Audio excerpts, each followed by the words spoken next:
अगर वीडियो अच्छी लगे तो भाई वीडियो को लाइक और चैनल को सब्सक्राइब करना ना भूलें।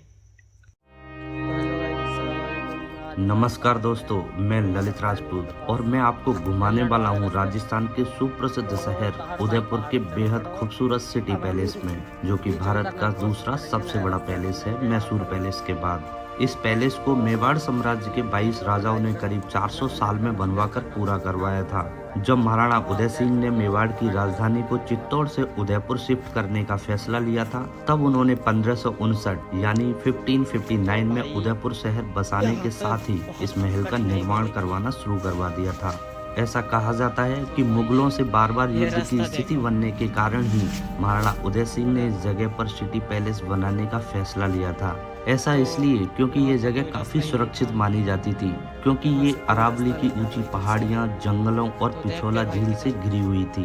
यही नहीं बल्कि इस पैलेस को अंदर से बिल्कुल भूल भुलैया की तरह बनाया गया है और इसके अंदर जाकर कोई भी इंसान कंफ्यूज हो जाता है। शायद इन्हीं सब वजहों के कारण मेवाड़ की इस विरासत पर कभी भी कोई दुश्मन कब्जा नहीं कर सका। इस पैलेस के अंदर जाने के लिए अडल्ट का टिकट प्राइस 300 रुपए का है। 5 साल से ऊपर और 18 साल से कम के बच्चों के लिए टिकट प्राइस 100 रुपए का है और 5 साल से छोटे बच्चे इस पैलेस के अंदर फ्री में जा सकते हैं। इस पैलेस की टाइमिंग की अगर हम बात करें तो ये रोजाना सुबह 9:30 बजे से शाम 5:30 बजे तक खुला रहता है। चलिए आपको लेकर चलता हूँ उदयपुर के शानदार सिटी पैलेस के अंदर और इसके इतिहास से जुड़ी सारी जानकारियाँ आप लोगों के लिए देता हूँ।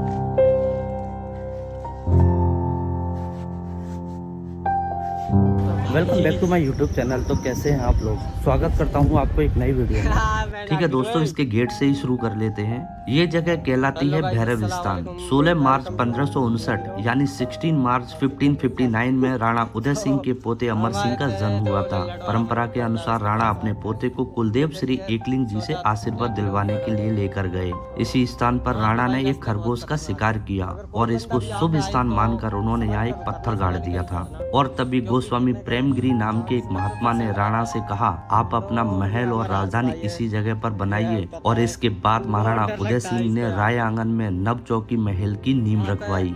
तो दोस्तों आपकी जानकारी के लिए मैं बता दूं, जितने भी हिंदू राजा हुए उन्होंने शहर बनाए, उनके नाम के पीछे पुर लगा, जैसे जयपुर, जोधपुर और उदयपुर।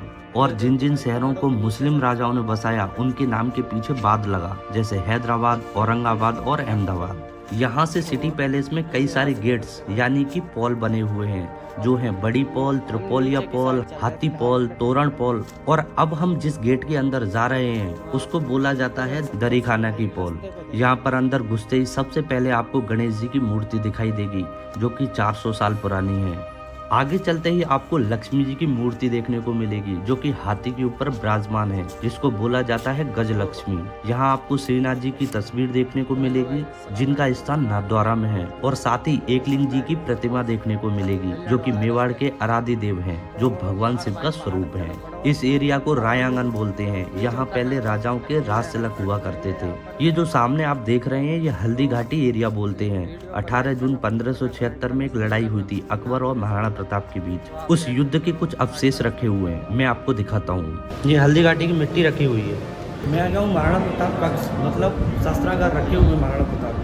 आइए आपको उस कमरे में लेके चलता हूँ जहाँ महाराणा प्रताप के ओरिजिनल हथियार रखे गए हैं। अब हम महाराणा प्रताप कक्ष के अंदर आ गए हैं और ये है उनका सुरक्षा कवच। इसी सुरक्षा कवच को पहनकर महाराणा प्रताप युद्ध के लिए जाया करते थे।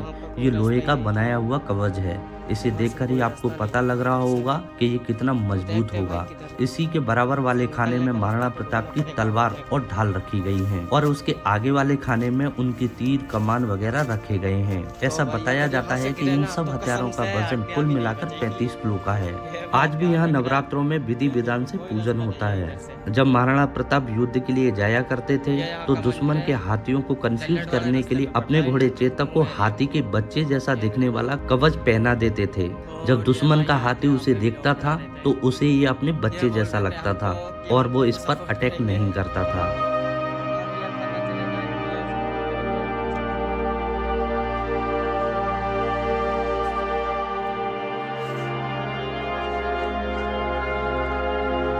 ये जो कक्ष आप देख रहे हैं, ये है प्रेमगिरी गोस्वामी जी का मंदिर, जिनके बारे में मैंने आपको पहले भी बताया था।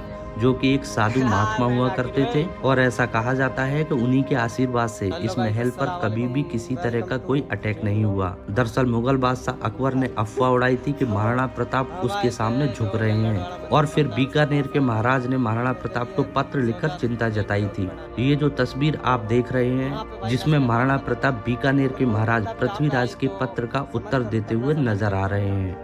उन्होंने अपने शब्दों में कहा कि आप बिल्कुल चिंता ना करें, शेर कभी गीदड़ के आगे झुकेगा नहीं। ये जो सामने वाली आप तस्वीर देख रहे हैं, हल्दी घाटी के युद्ध में महाराणा प्रताप ने अकबर को जब परास्त किया था तब उनकी प्रजा ने कुछ इस तरीके से खुशियां मनाई थी। ये संगमरमर के सिंगल स्टोन से बना हुआ ये कुंड आप देख रहे हैं, ये उस जमाने का कोई बाटप नहीं है, बल्कि इसको बोला जाता है लक्खू कुंड। दरअसल जब भी कोई नए महाराणा बनते थे तो उनके राज तिलक के बाद इस कुंड में 1 लाख चांदी के सिक्के भर दिए जाते थे। लक्खू का मतलब होता है लाख, इसलिए इसको बोला जाता है लक्खू कुंड। 1 लाख सिक्कों में से 25,000 सिक्के यहीं चौक पर उछाल दिए जाते थे, जिनको आम जनता लूट लिया करती थी। बाकी के 75,000 सिक्के दान पुण्य के काम में इस्तेमाल में लाए जाते थे। इस लक्खू कुंड को आखिरी बार 1930 में इस्तेमाल में लाया गया था और उसके बाद कभी भी यूज में नहीं लिया गया। उस जमाने में पोस्टमैन वगैरह तो होते नहीं थे। उस समय पिंजरों में कबूतर हुआ करते थे जो कि पोस्टमैन का काम किया करते थे। ये सारे पिंजरे उसी वक्त के हैं। ये सब ब्रास यानी कि पीतल के बने हुए हैं। यहाँ सारी दीवार मार्बल की बनी हुई है और ये सारा मार्बल मकराना नाम की जगह से लाया गया था। आपकी जानकारी के लिए बता देता हूँ कि आगरा के ताजमहल को बनाने के लिए जो मार्बल यूज किया गया है वो भी मकराना का ही था।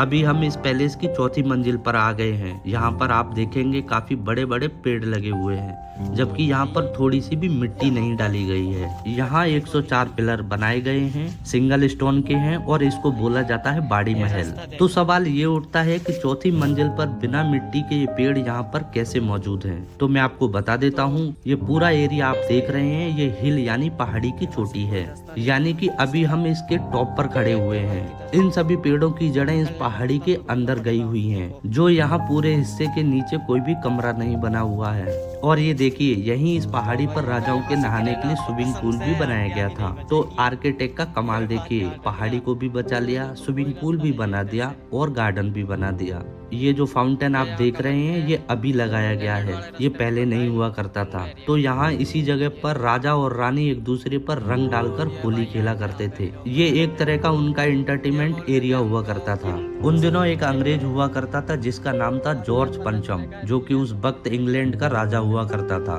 तो उसने कहा एक बार दिल्ली में मीटिंग है और भारत के जितने भी राजा हैं उन सभी को मेरी मीटिंग में आना कंपलसरी है। तो उस दिन सभी राजा उस मीटिंग में गए, लेकिन महाराणा फतेह सिंह वहां नहीं गए, क्योंकि अगर वो भी वहां जाते तो उनको वहां अंग्रेज के सामने झुककर उनको सलाम करना होता, और यही नहीं उनके सामने नीचे भी बैठना पड़ता, जो कि मेवाड़ की शान के खिलाफ है। और शायद आप में से बहुत लोग जानते होंगे कि मेवाड़ में कहावत है, हम लोग सर कटा सकते हैं लेकिन झुका नहीं सकते। तो ये बात जब उस अंग्रेज को पता लगी तब वो महाराणा फतेह सिंह की बहादुरी से बहुत प्रभावित हुआ और यहाँ महाराणा के सम्मान में दिल्ली से ये चेयर भिजवाई थी। ये रास्ता जो आप देख रहे हैं इतना सकड़ा इसलिए बनाया गया था जिससे कि दुश्मन अगर इस महल में घुसने की कोशिश करे तो एक बार में एक से ज्यादा आदमी यहाँ ना चल पाए। ये जो सामने आप दरवाजा देख रहे हैं यहाँ एक गुप्त रास्ता हुआ करता था और यहाँ इस महल में कई सारे गुप्त रास्ते हुआ करते थे जो कि बाद में बंद करवा दिए गए। अब जो आप कमरा देखने वाले हैं इससे खूबसूरत कमरा पूरी सिटी पैलेस में कहीं नहीं है। इस कमरे का नाम है कांच की बुर्ज, इसको शीश महल भी कहा जाता है। इस कमरे का निर्माण महाराणा करण सिंह जी ने करवाया था। ये जो पूरा कमरा आप देखेंगे ये कांच का बना हुआ है, यानी कि इसकी दीवारें, इसकी छत, इसका फर्श तीनों कांच के बने हुए हैं और इसके दरवाजे आप देखेंगे ये आइवरी यानी हाथी के दांत के बने हुए हैं। तो ये कांच का कक्ष बना हुआ है, ये राजा रानी का बेडरूम हुआ करता था। यहाँ पर आपको तरह तरह की तस्वीर देखने को मिलेगी जिनमें आपको नृत्य करती हुई महिलाएं दिखाई देंगी, पाठ पूजा करते हुए, पोलो गेम खेलते हुए राजा दिखाई देंगे और यहाँ पर तरह तरह की तस्वीर आपको देखने को मिल जाएंगी।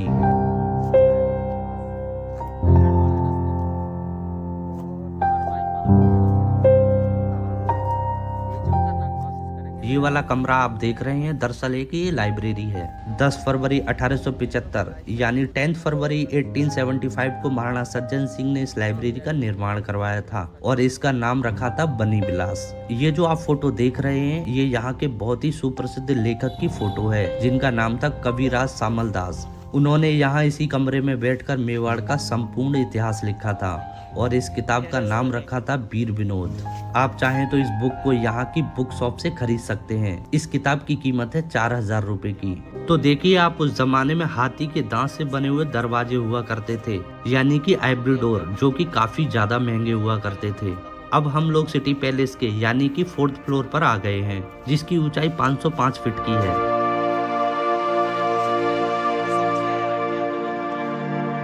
और दोस्तों आपकी जानकारी के लिए बता देता हूँ, बॉलीवुड एक्ट्रेस जूही चावला जी ने अपना घूंघट यहीं उठाया था। 1993 में आई एक मूवी हम है राही प्यार के, उसका एक गाना है जो यहीं पर शूट हुआ था। उस गाने के बोल कुछ इस तरीके के हैं, घूंघट की आड़ से दिलवर खा।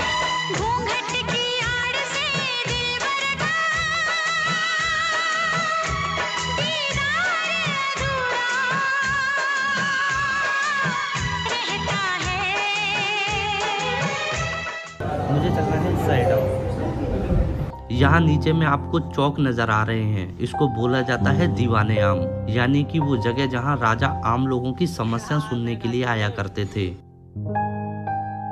ये है मोती महल। इसका निर्माण महाराणा करण सिंह जी ने 1620 में करवाया था। होली, दिवाली और अन्य त्योहारों पर दीवाने आम में डांस और तरह तरह के प्रोग्राम्स का आयोजन करवाया जाता था और यहाँ मोती महल से रानियां डांस के प्रोग्राम को देखा करती थी। तो यहाँ जो गिलास लगे हुए हैं उनसे रानियां बाहर तो देख सकती थी, लेकिन बाहर वाला कोई भी इंसान रानी को नहीं देख सकता था। यहाँ पर आप देखेंगे छोटा सा शतरंज का बोर्ड भी बना हुआ है। तो यहाँ पर महाराणा शतरंज यानी कि चेस भी खेला करते थे और वहाँ सामने उनकी बैठक हुआ करती थी, यहाँ पर बैठकर वो हुक्का पीते थे।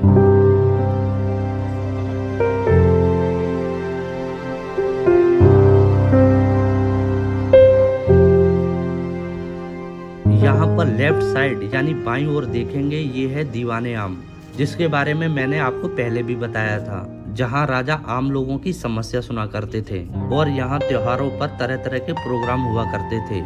ये जो आप राइट साइड यानी दाईं तरफ आप देख रहे होंगे, इसको बोला जाता था दीवाने खास। यहाँ पर बैठकर राजा अपने मंत्रियों के साथ मीटिंग किया करते थे। इस दीवाने खास को मैं नीचे चलकर भी दिखाऊंगा। दोस्तों आपको ये ग्राउंड जो दिख रहा है, ये 7 बजे से 8 बजे शाम को इस जगह पर शो होता है, जो कि बहुत ही शानदार प्रदर्शन रहता है, जिसको मानक चौक बोलते हैं। यहाँ कई बॉलीवुड मूवी की शूटिंग भी हुई है, जैसे प्रेम रतन धन पायो, ये जवानी है दीवानी। अगर हम बात करें उदयपुर की पॉपुलेशन की, तो यहाँ की जनसंख्या 6.5 करोड़ है, जो कि इस पैलेस से आपको 70% उदयपुर दिखाई देता है। ये है महाराणा भोपाल सिंह जी, उदयपुर के सबसे लास्ट ऑफिशियल राजा थे। बताया जाता है कि जब ये 18 साल के थे तो घोड़े से गिरे और फिर इनकी बैकबोनों में टीबी हो गई थी। इसी वजह से सामने आपको व्हीलचेयर दिखाई देगी, जो कि महाराणा भोपाल सिंह जी की है। इन्होंने बहुत सारी बिल्डिंग डोनेट की थी। 1948 यानी 1948 के अंदर उन्होंने अपना किंगडम सरदार वल्लभ भाई पटेल को सौंप दिया था और एक एग्जाम्पल सेट किया। उसके तहत उदयपुर की कई सारी बिल्डिंग जैसे हॉस्पिटल, चर्च, कॉलेज, कोर्ट, कलेक्ट्री आदि बिल्डिंग को डोनेट की। एग्जाम्पल है MB हॉस्पिटल यानी महाराणा भोपाल बड़ा हॉस्पिटल, जहाँ लाखों गरीबों का मुफ्त में इलाज किया जाता है। ये लिफ्ट 1940 में महाराणा भोपाल सिंह जी के लिए उस समय लगाई गई थी। यहाँ पर जितने भी आपको सोफे, कारपेट, चेयर, टेबल, लैंप वगैरह दिखाई दे रहे हैं, ये सभी ज्यादा पुराने नहीं हैं। ये सभी 1955 यानी 1955 के हैं। 1620 में यहाँ पर डुप्लीकेट सन लगाया हुआ था। बाद में इसको चेंज करके गोल्ड का सन लगाया गया महाराणा भोपाल सिंह जी के लिए। यहाँ पर जितने भी राजा हुए हैं वो सभी सूर्यवंशी थे। जब बरसात के मौसम में बाहर सूरज दिखाई नहीं आता था तो राजा यहाँ इस कमरे में आकर सोने से बने सूर्य देवता को नमन किया करते थे। इस सन का जो बेस है वो कॉपर का है। इसके ऊपर 1 किलो 80 ग्राम सोना लगा है। तो अब हम यहाँ नीचे दीवाने खास में आ गए हैं। यहाँ पर राजा अपने मंत्रियों के साथ तो मीटिंग किया ही करते थे और साथ ही साथ यहाँ दीवाने आम की तरह ही त्योहारों पर नाच गाने का प्रोग्राम्स वगैरह हुआ करते थे। सामने जो खिड़की नजर आ रही है वहाँ से राजा डांस या जो भी प्रोग्राम हुआ करता था उसको देखा करते थे और बगल में जो खिड़कियाँ आपको नजर आ रही हैं वहाँ से रानियां खड़ी होकर प्रोग्राम्स को देखा करती थी। ये जो खिड़कियां मैंने आपको बताई जहां पर रानियां खड़ी होकर डांस को देखा करती थी, ये उस समय बंद रहा करती थी। और मैं आपको ये बता देता हूँ, इन खिड़कियों से रानियां तो नीचे का सारा प्रोग्राम देख सकती थी, लेकिन नीचे वाला कोई भी शख्स ऊपर रानियों को नहीं देख सकता था। ये सारा जो कांच का काम आप देख पा रहे हैं, ये 1874 यानी 1874 में किया गया था और ये सारा बेल्जियम ग्लास का काम है। और खास बात यह है कि यहाँ पर किसी भी कलर का इस्तेमाल नहीं किया गया है। ये जो सारा काम आप देख रहे हैं, ये केवल कांच से किया गया है। ये वाला कमरा आप देख रहे हैं, इसको बोला जाता है गीतम निवास। ये उस समय महाराणा का समर पैलेस हुआ करता था। इस कक्ष समेत महाराणा जगदीश सिंह ने 18वीं शताब्दी में जग निवास का भी निर्माण करवाया था, जो कि आज की डेट में ताज लेक पैलेस के नाम की एक आलीशान 5 स्टार प्रॉपर्टी है। अभी हम जिस जगह खड़े हैं उसको बोला जाता है मोर चौक। इस जगह का निर्माण महाराणा करण सिंह जी ने 17वीं शताब्दी में करवाया था। यहाँ पर जितना भी कांच का काम है, यानी कि जितनी भी पच्चीकारी की गई है, इसको महाराणा सज्जन सिंह ने 19वीं शताब्दी में करवाया था। यहाँ पर जितने भी महल और मंदिरों के ऊपर स्वर्ण कलश देखेंगे, वो सारे स्वतंत्र राज्य के चिन्ह हैं, यानी कि इंडिपेंडेंस की निशानी है। ये वाला कमरा आप देख रहे हैं, इसको बोला जाता है मानक महल। उस समय खाने पीने का कमरा हुआ करता था, यानी कि डाइनिंग हॉल। जैसा कि आपने दीवाने खास में देखा, ये भी उसी तरह से बेल्जियम ग्लास का बना हुआ है। इस कक्ष को महाराणा करण सिंह जी ने बनवाया था और ये सारा का सारा कांच का काम आप देख रहे हैं, इसको महाराणा स्वरूप सिंह जी ने 19वीं शताब्दी में करवाया था।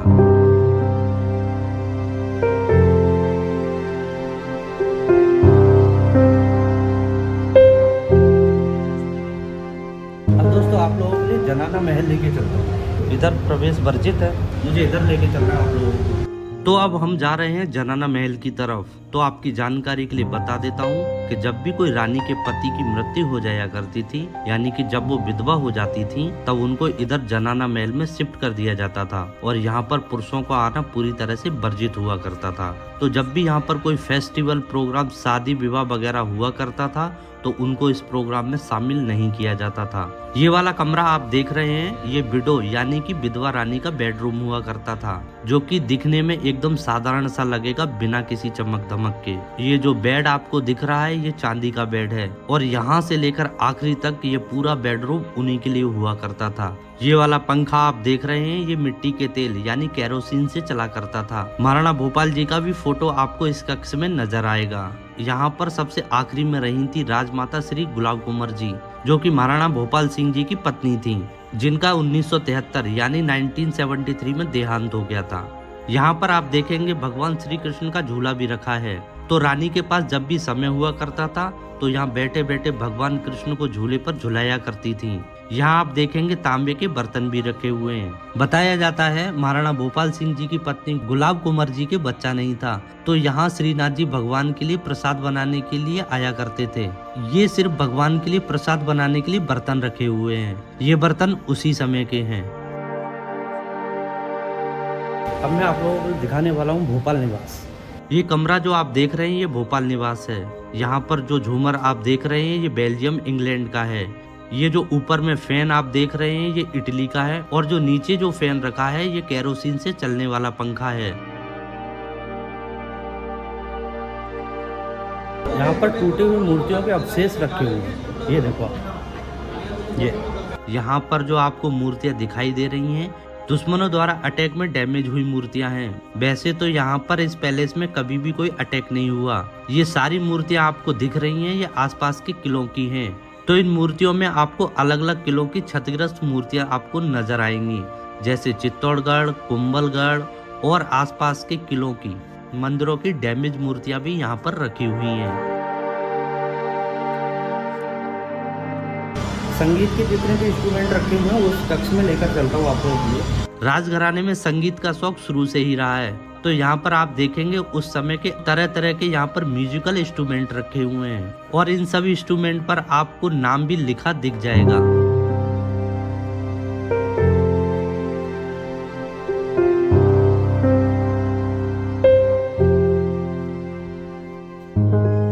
आपकी जानकारी के लिए मैं आपको बता देता हूँ कि इस महल को यहाँ के ओनर अरविंद सिंह मेवाड़ और महेंद्र सिंह मेवाड़ शादी विवाह वगैरह के लिए रेंट पर भी देते हैं, लेकिन इसकी कीमत सुनकर शायद आपके होश उड़ जाएंगे। दिसंबर 2018 में यहाँ पर एक प्रोग्राम हुआ था जिसमें मुकेश अंबानी जी ने 4 दिन के लिए ये पूरा पैलेस बुक करवा दिया था। बल्कि यही नहीं, इसके आसपास के 5 स्टार होटल, हेरिटेज प्रॉपर्टी जैसे कि लेक पैलेस, जगमंदिर, उदय विलास, लीला, ये सारे के सारे बुक करवा दिए थे। इसी पैलेस के अंदर मुकेश अंबानी की बेटी ईशा अंबानी का संगीत का प्रोग्राम भी बुक करवाया था। तो क्या आप अनुमान लगा सकते हैं इन 4 दिनों में कुल मिलाकर मुकेश अंबानी ने यहाँ पर कितना खर्चा किया होगा? खैर, मैं आपको बता देता हूँ, उन्होंने अपनी बेटी के संगीत के प्रोग्राम के लिए यहाँ पर 100 करोड़ नहीं, 200 करोड़ नहीं, बल्कि कुल मिलाकर इन 4 दिनों में उन्होंने 800 करोड़ का खर्चा किया था। जी हाँ, 800 करोड़ का। खैर, अभी हम जो पूरा पैलेस घूम कर आए हैं, इसमें कुल मिलाकर हमने 1.5 किलोमीटर के करीब घूमा है और हमने 235 सीढ़ियाँ चढ़ी और उतरी हैं। तो दोस्तों, ये था उदयपुर का बहुत ही सुंदर और ऐतिहासिक सिटी पैलेस। तो सिटी पैलेस पूरा घूम कर आ गया हूँ। आई होप आप लोगों के लिए वीडियो पसंद आया होगा। अगर वीडियो पसंद आया तो वीडियो को लाइक कर दें, साथ ही चैनल को सब्सक्राइब कर दें नोटिफिकेशन के साथ में, ताकि मेरे ऐसे ही वीडियोज आप लोगों के लिए मिलते रहेंगे। तो फिर मिलते हैं किसी और नई वीडियो में, तब तक के लिए टेक केयर, धन्यवाद। अगर वीडियो अच्छी लगे तो भाई वीडियो को लाइक और चैनल को सब्सक्राइब करना ना भूलें।